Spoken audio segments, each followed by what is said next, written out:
Right, and it is time to check in some of the biggest stories to come out of our Sunday newspapers. This is fresh from the press, as I mentioned, and to help us unpack this is Newzroom Afrika's assignments editor, Olebogeng Kgosilentswe. Well, good morning, Olebogeng. Thank you for joining us once again. It's been a while, but good to see you in the hot seat again. Good to see you too, Lisa. Good morning. It's quite a somber weekend, in fact, as we started. But just looking at the diary for today, I mean, 8 years on for the Marikana massacre. What is the top stories on the diary front for Newzroom Afrika today? It is a somber one, a different one, Liesl. Our two top stories that we are monitoring, that we'll be focusing on throughout the day, is obviously the reactions to the President's announcement yesterday. We do know that Cabinet has now decided to put the entire country on alert level 2, and that means so many different things.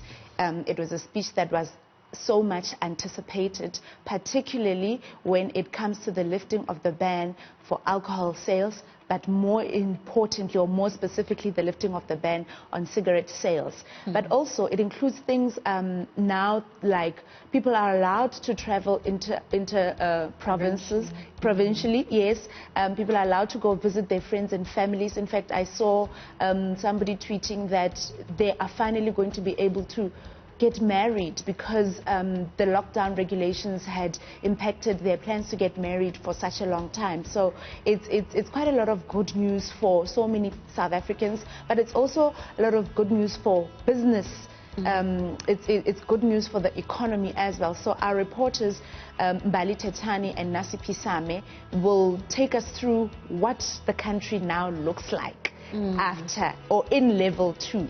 I know that it does take effect from midnight tomorrow. But we just want to get reactions from different sectors, from business, from ordinary South Africans, from those tavern owners that we've been speaking to, that have been telling us how badly impacted they've been by the lockdown. And then the second big story that we're doing is obviously remembering Marikana 8 years on. I mean, we have our crew there, Zinhle Kanyani and Linda Mnisi, who will be at Vonorkop, at the Kopi in Marikana, who will tell us what it looks like today. Because, Liesl, you'll understand that this commemoration that would happen annually on the Kopi was quite some important event to both the victims and the survivors of the massacre and their friends and their families, and just generally the community of Marikana. But it's quite a different one today. They don't get to congregate, they don't get to gather, they don't get to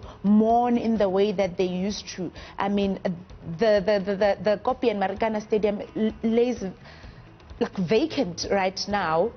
Usually there'd be a hive of activity there. The people would somewhat get an opportunity to celebrate the lives that were lost, but also to reflect on the day, and that provided some sort of healing for them. So our crews will be there giving us live coverage throughout the day as we take part in the commemoration of the Marikana massacre. And I mean, obviously many families, as we mentioned earlier on, are still seeking restorative justice, compensation.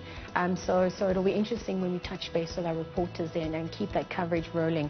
Thank you very much for giving us the top stories, I guess, on the diary front.